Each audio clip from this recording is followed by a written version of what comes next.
At one of her appointments, a young girl admitted she wouldn't let her parents comb her hair. But what the hairdresser discovered next was so disturbing, she called the police immediately. "You don't understand. Don't touch my hair, and I'm not touching yours," Clara snapped, throwing her arms over her head like a remora shielding itself from a shark. Her mother, Lisa, threw her hands up and let out a frustrated sigh. "Clara, this is ridiculous. You haven't brushed your hair all year. It's getting out of control." Clara's stubbornness wasn't anything new, but in the last few weeks it had taken a dark turn. Lisa couldn't pinpoint when it started, but her once cheerful, outgoing 14-year-old had withdrawn completely. Clara used to be proud of her rich brown waves. Now her hair was a tangled mess, greasy, knotted, and lifeless, like a neglected houseplant in a dark room. Lisa reached for Clara's hand, trying to reason with her. "It's just a quick visit to Mrs. Turner's salon, honey. You've always liked her. She's so gentle and kind." "No," Clara shouted, pulling away from the touch. "I just don't want anybody touching me." Lisa froze. It wasn't just teenage attitude.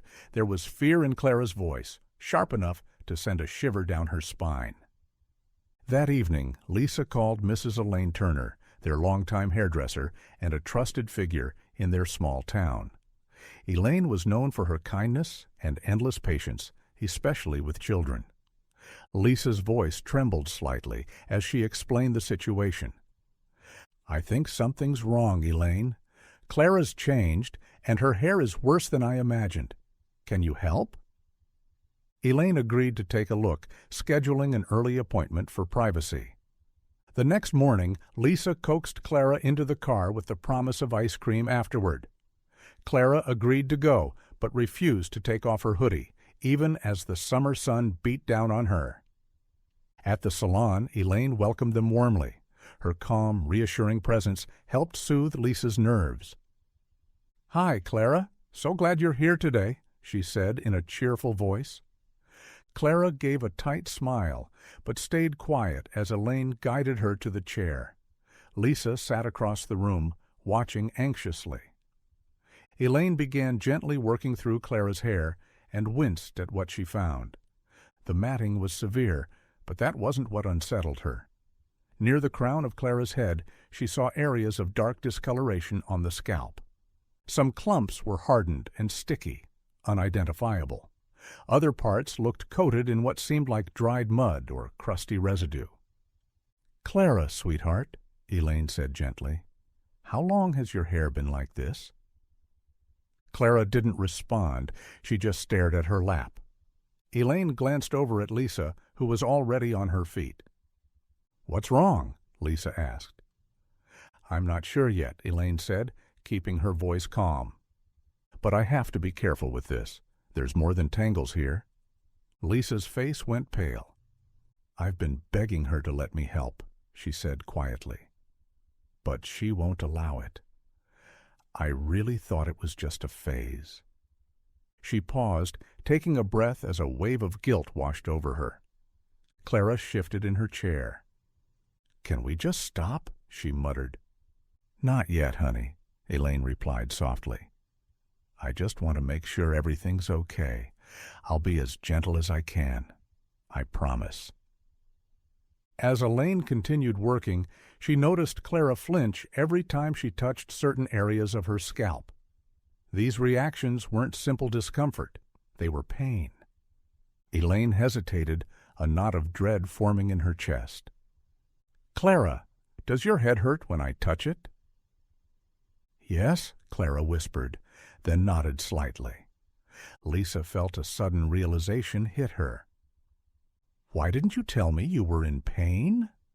Clara shrugged, tears filling her eyes. "It doesn't matter." Elaine excused herself and stepped into the back room. She needed a moment to think and decide what to do next. She quickly sent a text to her husband, a retired social worker, explaining what she had seen and asking for advice. His reply came almost immediately. "Look for signs of neglect or abuse. This could be more than personal. When Elaine returned to the salon floor, she knew she needed a new approach. "Clara," she said gently, "I'm not mad at you, and your mom isn't mad either, but I think there's something you're scared to talk about. You can trust me, okay?" Clara's lip trembled, but she stayed silent. As Elaine worked through another section of hair, her fingers brushed against something small and hard buried in the mat. Her heart sank when she realized it wasn't accidental. It felt deliberately placed. Turning to Lisa, Elaine lowered her voice. "I'm finding things in her hair that shouldn't be there. I need to understand more, but this isn't normal." Lisa's knees nearly buckled. "What do you mean? Things like what?" Elaine paused, careful not to alarm her further. "It's hard to explain right now, but I promise I'll be very careful." Suddenly, Clara jumped out of the chair and ran across the salon toward the bathroom. The sharp click of the lock echoed through the room. "Clara, come out," Lisa cried, her voice breaking. "Please, talk to us." Elaine placed a comforting hand on Lisa's shoulder. "Let's give her a moment. She's afraid of something." Inside the bathroom, Clara slid down against the door, sobbing quietly. She wasn't ready to tell the truth. Not yet. The memories of what happened were too fresh, too painful. Outside, Elaine and Lisa exchanged worried glances, the air heavy with unspoken fear. Elaine stepped out of the salon for a moment, then returned, her thoughts racing. The hair and the strange tangle of long, wispy threads weren't the only things that felt wrong. She looked at Lisa, who was nervously tapping her foot and glancing toward the bathroom door. "I'll talk to her again when she comes out," Elaine said gently. Lisa nodded, but her expression lacked confidence. "For months now, she's been shutting me out, Elaine. I feel like I'm doing something wrong, but I don't know what it is." Elaine knelt beside her and lowered her voice. "Have you heard about anything happening lately? At school, maybe? Bullies? A fight? Anything out of the ordinary?" Lisa frowned as she thought. A few months ago, there was one day when Clara came home really upset. She couldn't explain what happened, and I didn't push. I assumed it was just a bad day. After that, she started wearing hoodies all the time and refused to comb her hair. I should have asked more questions. The bathroom door slowly creaked open. Clara stood there, her hood still pulled tight over her head. She hesitated in the doorway, her eyes darting between her mother and Elaine. "Honey, why don't we take a break and just talk for a bit?" Elaine said softly. "You don't have to sit in the chair if you don't want to." Clara paused, then gave a small nod. She sat at the end of a couch in the corner, hugging her knees tightly. Lisa stood close beside her. "If something's wrong, sweetheart, you can tell us," Lisa said gently. "We just want to help." For a moment, it seemed like Clara might finally speak. Her mouth opened, but no words came out. Instead, she turned her gaze to the wall. Elaine decided to try a softer approach. "You know, Clara, I've seen lots of kids with tangled hair. Sometimes they don't know how to deal with it. Other times, something happens that makes it hard to talk about. Either way, it's okay to talk about it here." Clara shifted uneasily. "It's not that simple," she said quietly. "Why not?" Lisa asked, her voice trembling. Clara's hands clenched into fists, her body shaking with emotion. "Because they told me I couldn't tell," she whispered, so softly it was almost inaudible. Elaine met Lisa's eyes, alarm flashing between them. "Who told you that you weren't supposed to tell?" Elaine asked gently. Clara squeezed her eyes shut as tears streamed down her face. Lisa stepped closer, her heart breaking. "Honey, no one is going to hurt you. You're safe here, I promise." Clara buried her face in her knees. "No more," she said. "If you're okay with it, I'm going to take another look," Elaine said carefully. "I'll be as gentle as I can, and you can tell me to stop at any time." Clara gave a weak nod, her body stiff with tension. As Elaine resumed her careful work, she discovered another patch of tightly matted hair, where something unusual once again caught her attention. Embedded in the snarls were bits of a small, dried, sticky substance. It carried a faint chemical odor, and there were more patches of dark discoloration along Clara's scalp. "What is this?" Elaine murmured under her breath. Clara flinched. "It's nothing." Elaine's voice stayed calm, though it carried authority. "Sweetheart, this doesn't look like nothing. Did someone put something in your hair?" Clara's silence was overwhelming. Elaine slowly set her tools down, her chest tightening with dread. She turned to Lisa. "I think it's time we have an honest conversation. This isn't just about tangled hair." Lisa looked at her daughter, fear and resolve mixing on her face. "Clara, please, whatever it was, we can fix it. Just tell us." Clara's breathing quickened, and for a moment it seemed like she might bolt again. This time, Elaine gently placed a hand on her shoulder. "You're safe here, Clara. No one is going to hurt you. But I need to understand what happened so I can help." Clara hesitated, then finally whispered, "It was at school." Lisa froze. "At school? What happened?" Clara wiped at her eyes, her voice breaking. "It was a few girls. They trapped me in the bathroom. They called me ugly and stupid, and then they poured glue in my hair." Her words collapsed into sobs. Lisa covered her mouth as tears streamed down her cheeks. "Oh my God, Clara, you didn't tell me." "They said they'd do it worse if I told anyone," Clara cried. Lisa felt anger and heartbreak surge together. She wrapped her arms around Clara. "I'm so sorry this happened to you, baby. You didn't do anything wrong. This is not your fault." Lisa knelt beside her, rubbing her back. "We're going to fix this. Those girls won't get away with it. I promise." Elaine took a steady breath, her tone calm but firm. "Lisa, I think you should contact the authorities. This isn't just bullying, it's abuse." "No," Clara said in panic. "No, you can't. They'll know it was me." Elaine crouched down to meet Clara's eyes. "They're not going to hurt you anymore, I promise. But we need to make sure this stops. You're not alone in this."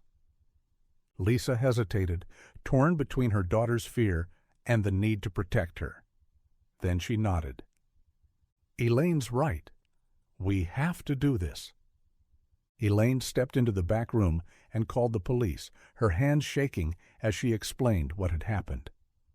When she returned, Clara was leaning against her mother, clinging to her arm for comfort. Her grip tightened just as a police car pulled up outside. Clara trembled as Lisa spoke softly to reassure her. Two officers entered the salon, their professional yet concerned expressions putting Lisa at ease. Elaine calmly began explaining the situation. Detective Susan Miller knelt down to Clara's level, her tone steady. "Hi, Clara. My name's Susan. We're here to help you, and I can promise you're safe with us. Can you tell me a little bit about what happened?"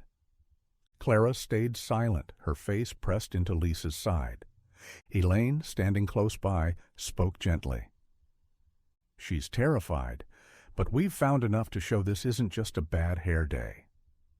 Elaine gestured toward her tools and the materials she had uncovered.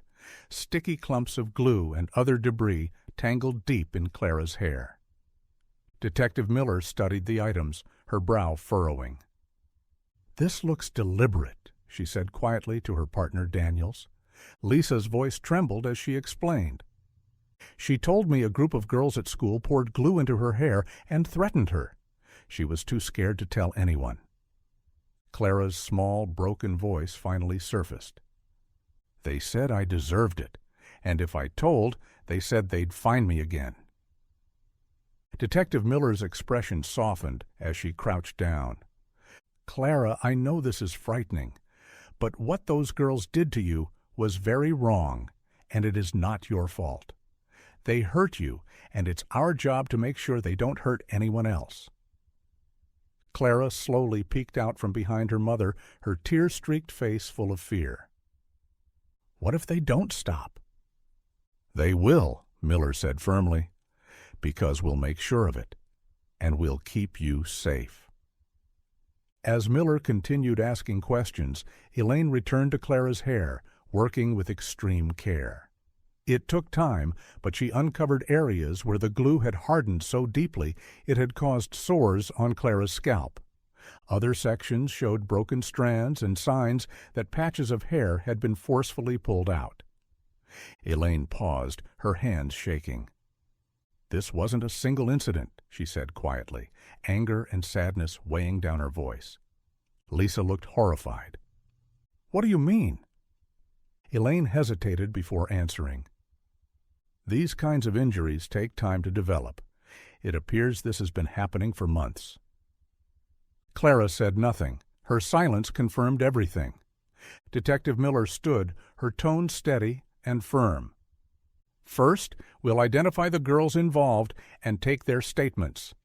If you're ready, Clara, we'd like your help, but only when you feel safe enough."